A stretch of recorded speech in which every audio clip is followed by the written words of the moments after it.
Muy importante. Y cuando hablamos de las redes, por eso Gabriel Zurdo está, entre otras razones, con nosotros.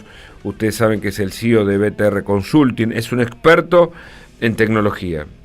Tiene la empresa más importante en la región, dedicándose a, justamente a solucionar este tipo de ciberataques. Todo lo que ya sabemos que ocurre en el mundo de la tecnología y por supuesto, de Internet. ¿Qué tal, Gabriel? ¿Cómo va? ¿Cómo te va, Hugo? Muy bien. Hablamos con vos sobre lo que puede ser una respuesta fundamental para eliminar la dictadura en Venezuela. Anonymous, y de paso lo puedes explicar, dijo que va a tratar o está generando acciones para disminuir el poder o contrarrestar el poder que Maduro quiere imponer sobre todas las redes que controlan Venezuela, y de esa manera impedir la libertad. ¿Cómo crees que eso se puede lograr? Vos fíjate que Anonymous viene a ser como un Robin Hood de esta era. Así se presenta, sí. Sobre todo en situaciones tan críticas como esta. Pero déjame abrirte un paréntesis para explicarlo. Dale, cómo no. Nosotros en nuestra empresa tenemos varios personas de Venezuela, unas 20 personas que trabajan en nuestro equipo, en nuestra dotación. Y vos sabés que estos días obviamente están mucho más sensibilizados. Vos fíjate que vemos en concreto, Hugo, el lado humano de esta crisis que vemos a la distancia. Todo tu relato, tu resumen de cuál es la situación actual, se vuelve tangible cuando hablamos, por ejemplo, con una de nuestras colaboradoras, Roxana, que vivía en la isla Margarita y que ahora vive en Avellaneda, y que así se van repitiendo las historias. Gente que ha demandado 3 semanas de ómnibus para venir desde Venezuela hasta Argentina, que vienen en muchos casos con lo opuesto. Algunos a los que, por ejemplo, viniendo de un país con temperaturas casi o tropicales, les hemos hasta prestado un impermeable o un abrigo, porque además de reclutarlos para que trabajen, tenían que ponerse. Exactamente. O sea, literalmente vienen con lo opuesto. Y todo lo que hay detrás, desde no tener un documento que los respalde, o tener un DNI provisorio, hasta conseguirles en dónde vivir. Eso, digamos, con total modestia lo digo como empresario, es parte de nuestra responsabilidad hoy para este conglomerado de gente que vino en los últimos años y que está viniendo y probablemente venga. Ahora, la realidad es, retomando el hilo de tu pregunta, es que vos fijate que desde el punto de vista tecnológico hoy se abre un abanico de posibilidades de acceso a conocimiento e información a favor y en contra. Hace no muchos años, no 200, 300 años, 15 años, cuando las redes sociales no eran lo que son ahora, como dije ayer en tu programa de tele, un bastón o una muleta en el que se apoya la gente cuando ocurre este tipo de cuestiones en donde se pueden sentir indefensos, es un mecanismo para hacer conocer la realidad. De ahí la argumentación de Maduro negativa, o la acusación sobre Elon Musk, en términos de le está proveyendo acceso a Internet a la gente de a pie, porque como en todos estos casos, las dictaduras, una de las primeras cosas que hacen es cercenan la libertad de expresión, además de perseguir candidatos y demás, o de proscribirlos, y por otro lado, limitan el acceso a recursos tecnológicos, Internet, redes sociales, telefonía móvil. Intervienen todas estas plataformas, ¿por qué? Porque son un combustible para hacer fluir la información que obviamente evidencia esta situación. Los ciberataques, tal y como los denunciaron en primera instancia a partir del momento, el domingo de la semana anterior, cuando habían terminado los comicios, no son una novedad. Se vienen presentando cada vez más frecuentemente y con mayor intensidad, yo te diría del 2014, 2015 para acá, en los últimos 10 años, en paralelo a la intensidad con que usamos tecnología y cada vez tenemos más conectividad. Tenemos casos en Reino Unido, Estados Unidos, ¿te acordás de Cambridge Analytica? Sí. Una situación que nunca fue terminada de comprobar, pero hablaba de la injerencia de Rusia en la opinión a través de Facebook de los posibles votantes. Reino Unido, Alemania, las elecciones en la Unión Europea, que apuntaron a partidos políticos a los que les hackearon los sitios web para que la gente no pudiera acceder a las propuestas que hacían, políticos y funcionarios como eurodiputados a los que le hackearon su mail y se hicieron pasar por ellos, tergiversando las propuestas que hacían a la población o a la comunidad, personas de a pie a las que, entre otras cosas, previo a haber hackeado, por ejemplo, la información de las direcciones en donde la gente vota, en Argentina sería nuestro padrón electoral, le han mandado información por WhatsApp o por mail, confundiéndolas respecto de a dónde ir a votar. Estas son todas técnicas reales. Para hacerte una pregunta, mientras hago un comentario, porque me parece muy importante lo que él dice. Mientras, permitime que saludo a quienes se conectan, que es mucha gente, a Mónica Frade, llego a ver, Edgardo, entiendo, bueno, mucha gente que está ahí conectada. Cuando comencé diciendo que el mundo se divide entre los países democráticos, que son la mayoría, y una decena de dictaduras o de tiranías, también hay que decir que el mundo tecnológico está de esa manera.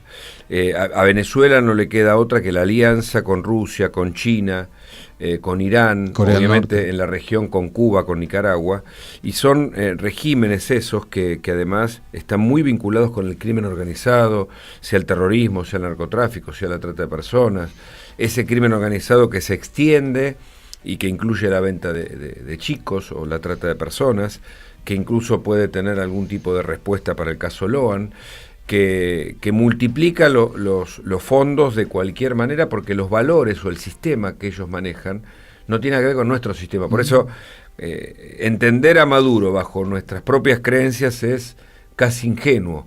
En verdad, él sorteó esta elección con el fraude, porque era el obstáculo que se le oponía y porque la presión internacional había crecido demasiado. Ahora bien, y en este sentido, el mundo que maneja Corea del Norte o Rusia dentro de las redes que son de enorme influencia o de las comunicaciones, puede ser contrarrestado por Anonymous, por el mundo occidental y libre, o es muy difícil esa lucha de malos contra buenos?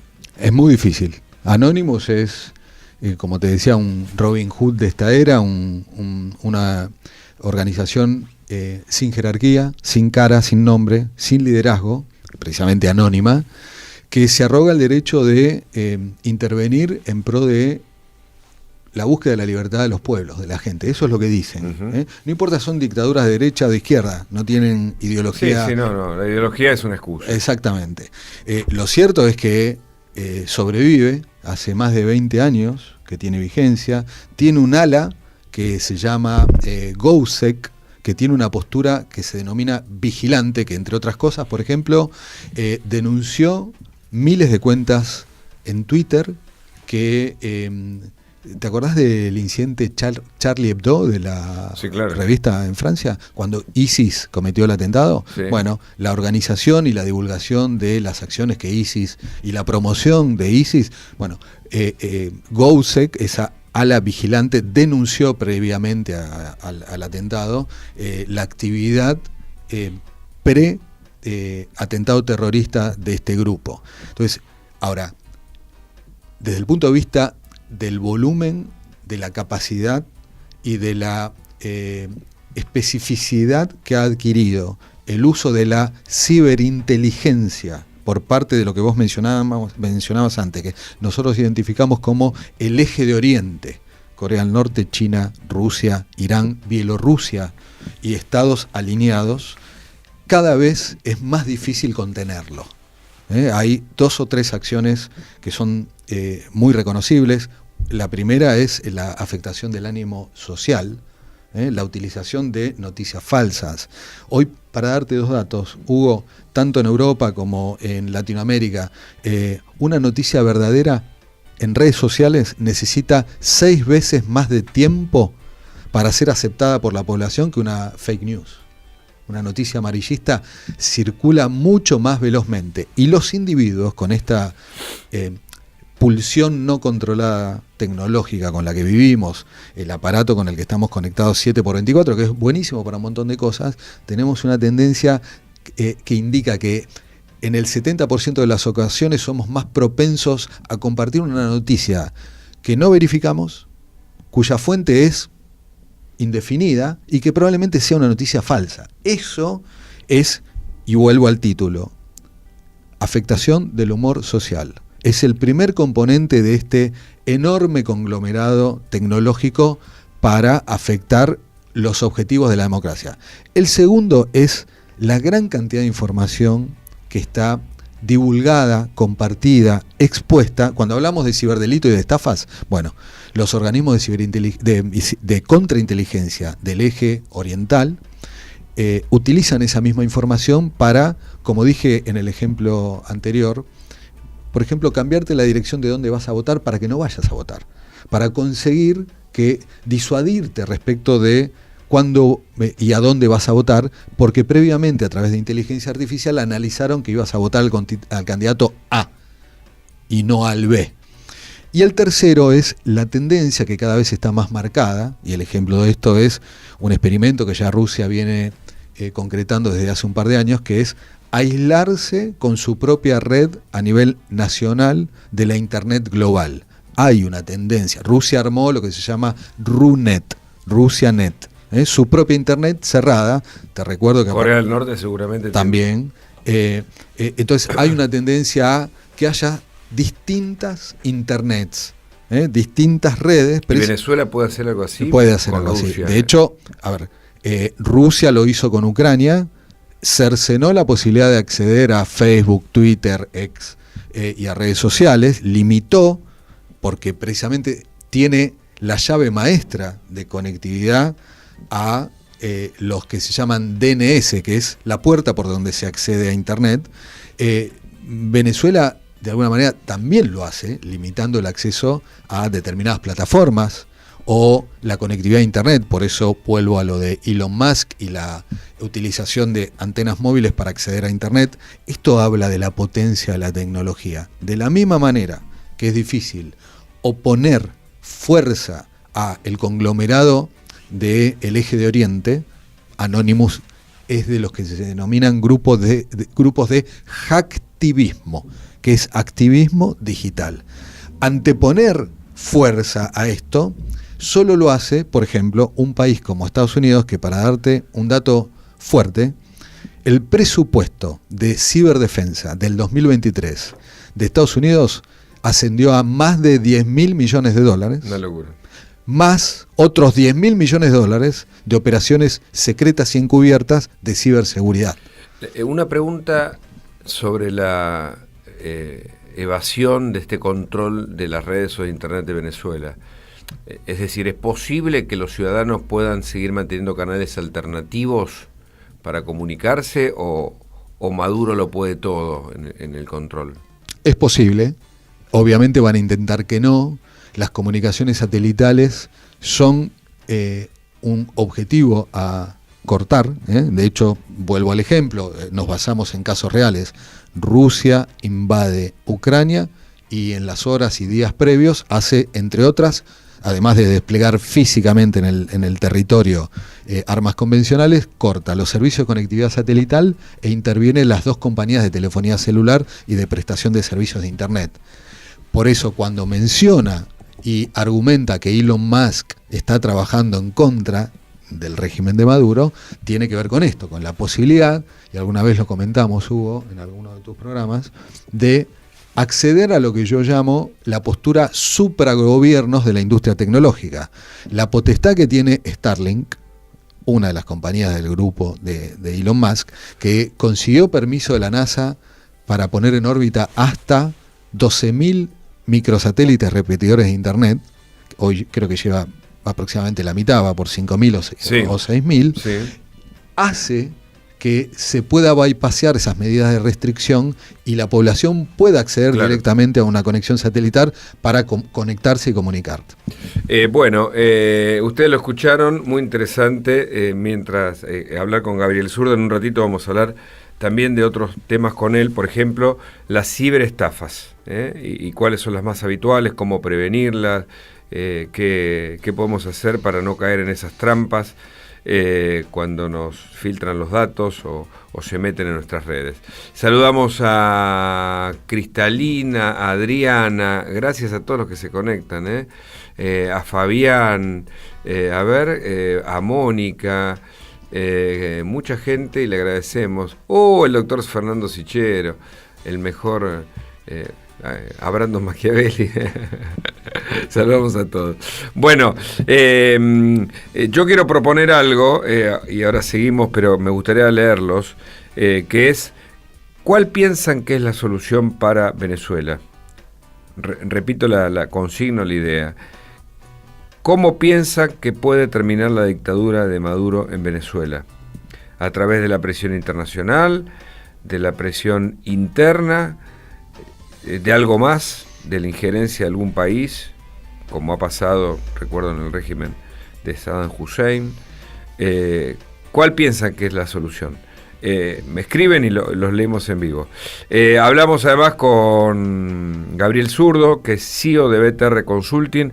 En instantes hablamos con él sobre las ciberestafas, otro de los grandes temas de esta época. Quédate, dale.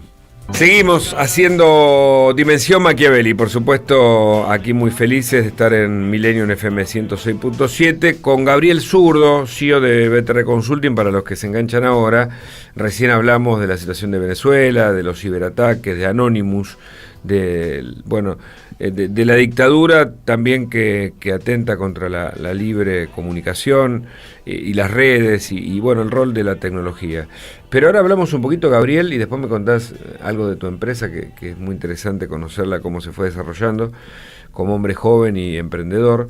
Te encontrás con cada vez más denuncias o inquietudes de empresas y de personas físicas, además de jurídicas, que sufren estafas, ¿no? Que son víctimas de este tipo de problemas, ¿no? Estafas económicas y estafas que no necesariamente se puede cuantificar, que son las peores, las que no te enterás o las que tienen como propósito obtener información que pueda afectarte indirectamente, información comercial, tráfico de influencias. La punta del iceberg, lamentablemente, es cuando te falta plata.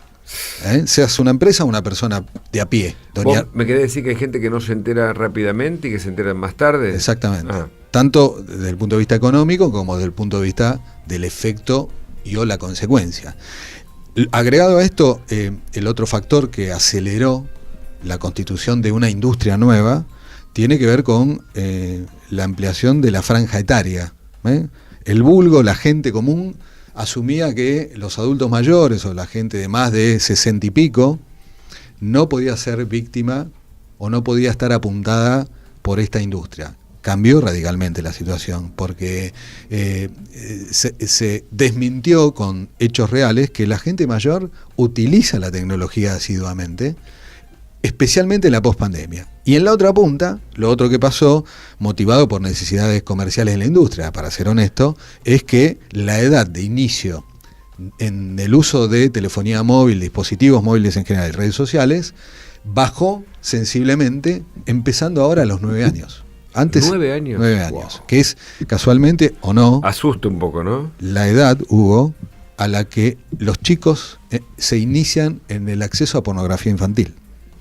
En la pandemia hubo un clic, claramente un punto de inflexión, en donde los dos extremos de esta franja etaria se volcaron al uso de tecnología de manera intensiva. La realidad es que las sociedades, las leyes y los gobiernos no tienen capacidad de resiliencia para adaptar la velocidad y la intensidad del consumo tecnológico. Y el tercer factor es, un poco emparentado con lo que hablábamos antes con el caso de Venezuela, es que los recursos tecnológicos que utilizamos atravesaron las fronteras. Vos tenés en tu teléfono, yo en el mío, una cantidad de iconos y ni siquiera tenés conciencia de en dónde está la nube que aloja la información de la aplicación a la que les estás dando clic en tu teléfono. Y mucho menos dónde está localizado quienes operan esa aplicación. Físicamente, digo, ¿no? La tierra. La propuesta de la industria es que precisamente no te haga falta pensar en eso. Es la aldea global. Exactamente, y que sea totalmente transparente para vos. Y precisamente eso es, estos 3 factores que mencioné, es lo que coadyuva para que hoy hay 2 vectores de acceso por parte de los ciberdelincuentes que cada vez son más eficientes en términos numéricos. Una organización internacional que comete estafas digitales, antes de la pandemia, tenía un promedio de 10 integrantes. Hoy tiene un promedio de más de 100 integrantes. Mirá. Entonces, los 2 frentes, o los 2 factores claves, tiene que ver con la incidencia que le estamos dando en la vida cotidiana, laboral, profesional, educativa, social, a 3 cosas: el mail, WhatsApp y las redes sociales. Cuando más de una vez comentamos, si te compraste un iPhone nuevo, no publiques en Instagram, miren lo que tengo. Claro. Porque la chance de que a las 24 horas te escriban desde un WhatsApp con el logo de la manzanita y te digan: Hugo, registramos que te compraste un teléfono nuevo. Vamos a darte soporte para que no te estafen y configurar tu teléfono de manera apropiada para que no te roben. Y ahí es cuando te terminan robando. Claro, Entonces, claro. Esto de la falta de resiliencia, insisto, de las sociedades, de las leyes y de los gobiernos, coadyuva con la postura de la gente, que en un porcentaje que está clarito: 22% de la gente cuenta en dónde vive, 30% de la gente en dónde trabaja, 60% de la gente cuenta o indica cuál es su teléfono celular, y aproximadamente entre el 33 y el 35% de la gente, si el fin de semana que viene, sea largo o no, se va a algún lado, lo cuenta, dice a dónde va, con quién y cuándo viene. Y esa información, aunque parezca difícil de creer, es susceptible de ser utilizada para estafarte. Ahora, el problema es que en el devenir cotidiano, la tasa de consumo de conexión digital aumenta cada vez más. Nosotros en Argentina estamos por arriba de las 9 horas diarias, de manera directa e indirecta, cuando a nivel mundial es de 6 horas 37 minutos. La cantidad de dispositivos también aumentó. Y a cualquiera que nos está escuchando, de los oyentes, si hace un análisis de cómo cambió de la pandemia para acá su consumo tecnológico, todos nos van a decir que hace mucho más cosas a través del dispositivo o del teléfono y que pasa más tiempo que antes. Veamos una sola situación: TikTok. Está pensado para ser adictivo, para que no lo puedas soltar. Esa construcción, esa arquitectura emparentada con las maquinitas tragamonedas. La palanca, que es el rolido, el color, la instantaneidad, la música y el premio. Está pensado... es todo estímulo. Es todo estímulo, totalmente. Entonces, ¿cómo responde en nuestra cabeza? Compulsiones. Alguna vez también lo hablamos. Vas manejando, de hecho en breve vamos a sacar un informe que te vamos a compartir que se llama Tránsito. Vas manejando. Explícame, Hugo, ¿por qué sacás la mirada del camino a 100 kilómetros por hora durante 300 metros, que es el equivalente a recibir una notificación, agarrar el teléfono y mirar el WhatsApp? Si en condiciones normales, yendo por la ruta Mar del Plata, vos no sacás la mirada delante de la vista. Claro. Contestar un WhatsApp o una notificación de Instagram es equivalente a hacer exactamente lo que acabo de decir, pero durante 600 o 700 metros en una ruta a 100 kilómetros por hora. Entonces, WhatsApp, mail y redes sociales son las puertas de acceso por las cuales, en primer lugar, nos investigan, pongámoslo entre comillas, para la gente, nos stalkean, preparan una estafa, un engaño o un cuento del tío. En segundo lugar, nosotros somos vehículos para facilitar, entregando demasiada información. Y en tercer lugar y último, para redondear e ir a las recomendaciones, esta pulsión es la que nos invita constantemente a que, si nos mandan una promo porque es el Día del Niño y de repente podés comprar algo con un 35% de descuento, tratá de evitar dar link en un WhatsApp que vos no pediste, cuya propuesta sea una oferta sumamente tentadora y que a caballo regalado no se le miran los dientes, es altamente probable que sea un engaño. Algo que vale 100, si te lo ofrecen a 35, o es robado o no es verdadero.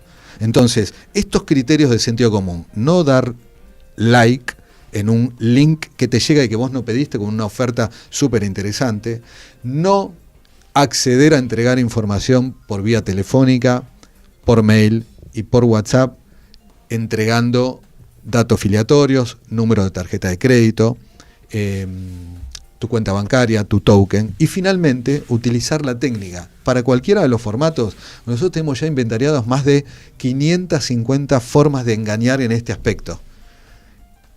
Utilizar la técnica de lo que llamamos doble vía.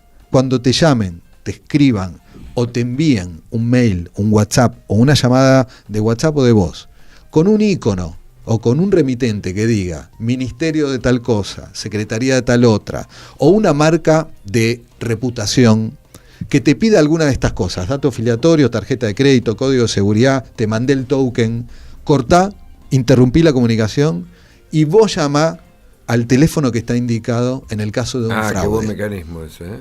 Exactamente. ¿Y qué va a pasar?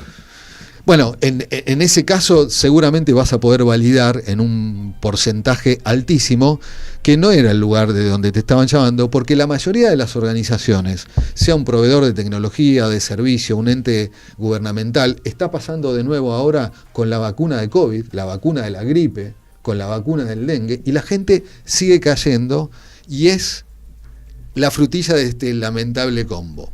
Vemos que cada vez más los incidentes y los métodos que registramos hace 1, 2, 3, 5 años permanecen y la gente sigue cayendo. O sea, es muy difícil que se inhabilite la capacidad de acción por parte de los delincuentes si la gente no entiende, el público, el usuario en general, que cualquiera de los factores que mencioné sigue siendo viable, porque el delincuente, primero, es difícil de identificar.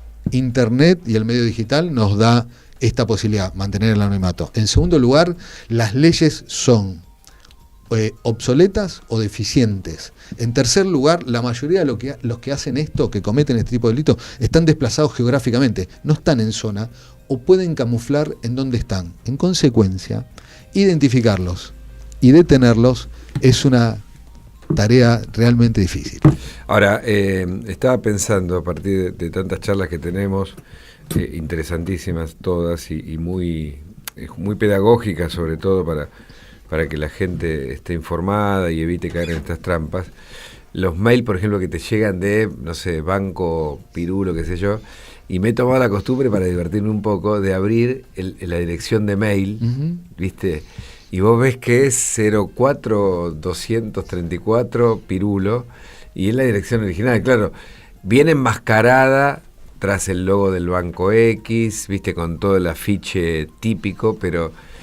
Y así es lo mismo con el teléfono. Entonces, cuando vos cortás ese llamado dudoso y llamás a ese teléfono, te das cuenta que no estaba detrás de las rejas, viste, probablemente, no el número. Fíjate que lo que acabas de describir es un procedimiento típico. Los que trabajamos en esto tenemos incorporado, y cuando hacemos análisis forense lo vemos. Lo primero que haces, claro. Pero ¿cuál es la propuesta? Que el medio digital en tu teléfono, un iPad, una computadora, cada vez sea un entorno más visual y gráfico que de texto. Claro. Con lo cual, la posibilidad de hacer esa detección cada vez va a ser más difícil. Claro. Y los delincuentes... Muchas máscaras. Total. Hace poquito vimos un engaño que estaba dirigido a chicos y sus papás para robarles las billeteras digitales. ¿Cuál era el gancho? Tenías que hacer clic para sumar puntos en un jueguito en helados, frutillas, caramelos, golosinas. Y la posibilidad de identificación de esa técnica es muy difícil, realmente. Entonces, se produce otro fenómeno. Hay una segmentación por tipos de hostilidad para cometer fraude. Claro. Es decir, la industria del ciberdelito se está especializando. Industria del ciberdelito. Se está especializando en temáticas. Billeteras, consolas de chicos. Eso te iba a preguntar, quería ir al tema de las billeteras virtuales. ¿Qué tan seguras son? Si están mejorando su nivel de seguridad. Y por ejemplo el wallet, ¿no? Que algunos teléfonos lo tienen. es mejor que la billetera virtual, algunas cosas que puedas decirnos sobre esto, ¿no? Que es algo que yo, por ejemplo, en general no llevo más dinero, pago con el wallet, pago con el contactless eventualmente, o con MP, digamos. ¿Qué decís sobre eso? Lo que hay que entender en primer lugar y como primer mandamiento es que la seguridad 100% no existe. Esto es dinámico. Las plataformas todas, te recuerdo el apagón que hubo hace poco con una marca que afectó a Microsoft a nivel global, que fue CrowdStrike. Hicieron una actualización, se cayó a nivel global. Esas actualizaciones, Hugo, ocurren todo el tiempo, varias veces, hasta por día, varias veces. Con lo cual, el estatus de seguro más o menos seguro es relativo. Claramente la industria de banca históricamente ha sido la industria más regulada, desde muchos puntos de vista, en seguridad informática y ciberseguridad, primero. La industria de las billeteras que proliferó en los últimos tiempos empezó con una postura, si querés, más comercial, en donde los comerciales que desarrollaban el producto intentaban, alineándose con el estilo de vida dentro del medio digital, de que la transacción y la usabilidad de la aplicación sea más confortable, dinámica, amigable. Y para eso, en algunos casos, relegaron controles. Finalmente, el teléfono, tu teléfono, mi teléfono, el teléfono de los oyentes, yo digo que es como nuestras casas, único e irrepetible. Vos podés tener una configuración típica en tu casa. Papá, mamá, hijo, hija, perro canario, casa exactamente igual y la dinámica de convivencia no tiene nada que ver. Tu teléfono, por ser un dispositivo móvil, se comporta tal y como vos lo administres. ¿Qué bajás? ¿A qué te conectás? ¿Qué clic haces en un link? Eso podría afectar o no la integridad de tu wallet. Pero depende altamente de tu conducta como usuario. Y los delincuentes eso lo saben. Con lo cual, siempre hay que, además de las 3 medidas de rigor, no entregar datos filatorios, no entregar datos financieros y cambiar de vía, ponerle sentido común a las cosas. Si vamos a estar accediendo a un sitio de e-commerce de dudosa procedencia, por más entusiasmado que estemos con un producto que no conseguimos en otro lado, y no tenemos un antivirus o un anti-malware, no pongamos la tarjeta de crédito y seamos cautelosos a la hora de descargar una aplicación, como pasó ahora, hace muy poquito, con una aplicación que estaba en el sitio oficial de Google, que se llama, simpáticamente, Mandrake. En inglés, Mandrake. Mandrake, que era una supuesta aplicación para gestionar presupuesto económico. El mago Mandrake. El mago Mandrake, para gestionar los gastos mensuales del hogar. Y en definitiva lo que era un spyware que te robaba la información y la reenviaba a un servidor para que luego te estafen. Esa aplicación estaba en origen validada por Google en su sitio, en su tienda. Con el tiempo se fueron incorporando actualizaciones y el código malicioso entró y no lo pudieron detectar. Entonces, a la pregunta tuya, la respuesta es: esto está vivo, es una película, no es una foto, y lo que hoy es seguro, mañana puede no serlo. Afortunadamente, y también es una recomendación importante, hoy tenemos la posibilidad, cuando tenés una wallet cargada de tarjetas de crédito, de débito, yo recomiendo enfáticamente no esperar al cierre del mes para validar los resúmenes de consumos. Claro. Traten de estar pendientes y activen las alertas, la mayoría de las aplicaciones la tienen, que te avisan por mail o por algún medio que esté disponible. Consumiste. Exactamente. Esa es una muy buena medida de control. Qué buen dato, ¿eh? ¿Cuáles son las estafas más comunes? Hoy masiva es WhatsApp y el engaño de te mando el código. Mira, te voy a dar una novedad que pasó en estos últimos días. Típicamente se utiliza una argumentación de: te querés dar la vacuna, te doy el código de seguridad para asegurarte el turno. Pasó en la zona de Belgrano últimamente varias peluquerías que antiguamente, ¿cómo hacías para sacar un turno? Llamabas por teléfono. Bueno, hoy lo reservabas por WhatsApp. Le secuestraron WhatsApp a una peluquería y a la gente que escribía para reservar un turno le decían: mira, como hay muchas estafas, para asegurarte el turno y que vos sos vos, y que vengas, te voy a mandar un código de seguridad. Claro, Los que secuestraron WhatsApp son buenísimos, porque es como lo de Maduro. Viste que Maduro está diciendo que en realidad hay un ataque, un ciberataque contra él en las listas, por eso no las da, y un complot internacional. O sea, es como, ¿entendés? El tipo te da vuelta, y esto es igual. O sea, yo soy el estafador y te digo, cuídate de los estafadores, ¿no? Entonces, fíjate. O yo te puedo cuidar de los estafadores. ¿Qué explicación técnica tiene esto? Sencilla, es algo que usa todo el mundo, y los delincuentes que ejecutan estas acciones tienen bajísimos conocimientos tecnológicos. ¿Sí? Tienden más a ser cuentos del tío, tradicionales, tecnificados, y como bien vos lo decís en algunas de tus comunicaciones, en muchos de estos casos se trata de personas de reclusos, gente que está tras las rejas. Claro. La Llorona, ¿te acordás? Exacta, o sea, bueno, el secuestrado, ¿no? Es la modalidad de La Llorona, pero con un factor adicional importantísimo. ¿Con qué nos vamos a dormir hoy? Con WhatsApp. ¿Qué es lo primero que vemos en los 3 minutos después de que nos despertamos? Antes de lavarnos los dientes y hacer pis. En este orden. Tengo WhatsApp, tengo batería, tengo Instagram. Nos vamos a dormir antes de darle o después de darle un beso a tu pareja, a tus hijos y al Bobby, mirás el teléfono, ¿sí o no? Entonces, esa cooptación es la que utilizan los delincuentes para tomar nuestra atención y que respondamos intuitivamente, por pulsión. Hablando de las estafas, en la otra punta, yo te digo, esto es de baja escala de conocimiento tecnológico. Hay otro tipo de engaños. Estas semanas hay una reedición de un malware que se llama Mecotio. Mecotio es un malware que en general viene, por ejemplo, con una cédula de reclamo de AFIP. Lo hicieron en español para casi todos los países de Hispanoamérica, poniendo como título y argumentando en el speech, en el discurso, la agencia impositiva de cada país. Fíjate que ya están logrando escalar la inversión que hacen para desarrollar el fraude, el instrumento de fraude.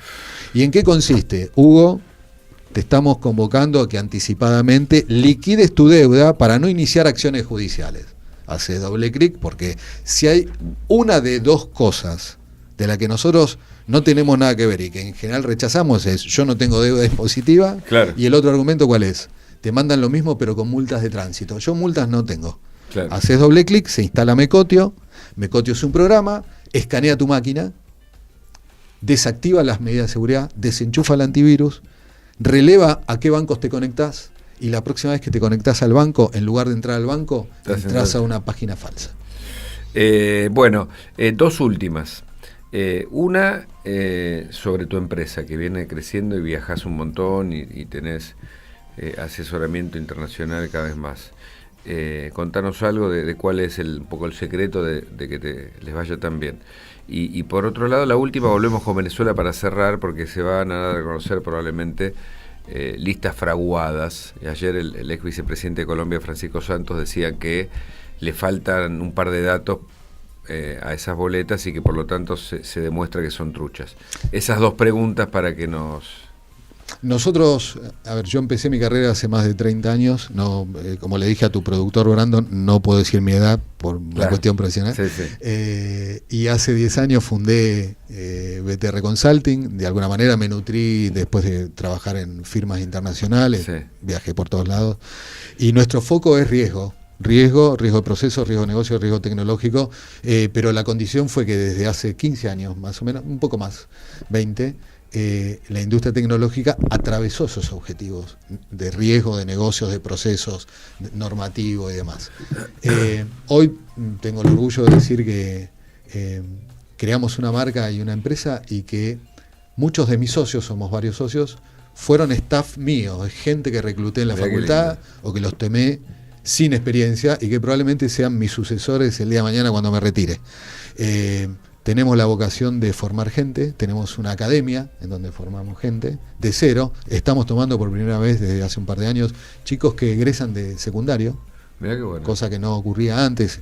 De alguna manera seguíamos con la tendencia natural de tomar gente de facultad con algún mínimo de materias. Bueno, toda esta evolución tecnológica hace que hoy, por ejemplo, trabajemos ya a esta altura en más de 40 países, y que el reconocimiento de la formación académica, tengo muchos años de profe de facultad, muchos años,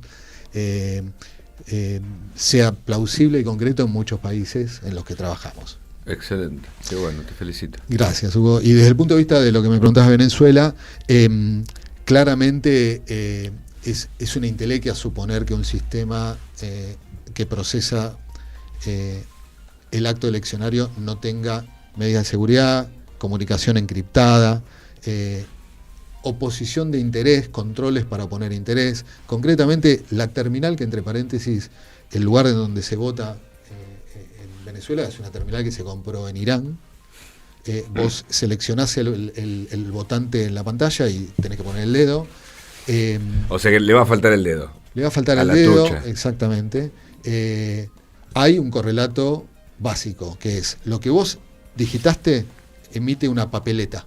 Esa papeleta, en sumatoria, va a una carátula que son los subtotales que luego sumarizados dan el total de la votación. Claro. Eso está registrado digitalmente, aparte de que el gobierno de Venezuela lo tiene en físico, y está subido a sitio de internet que en un primer momento Maduro restringió, pero hoy está multiplicado en otras nubes y otros sitios. Con lo cual, preservarlo va a ser evidencia concreta de cuál fue realmente el resultado de la votación. Excelente, muchísimas gracias. Gabriel Zurdo, CEO de BTR Consulting. Entonces, claro, yo decía, igual consulting se entiende. Muchas gracias por este tiempo, por tu visita aquí al programa. Seguimos en contacto. Muchas gracias a todos los que nos siguen a través de Millennium FM 106.7. Es este nuevo proyecto que tenemos con este programa que se llama Dimensión Machiavelli, que también, por supuesto, circula a través de las redes. Así que gracias a todos, a todo este gran equipo, y hasta el lunes que viene. Chao. Cantar el ritmo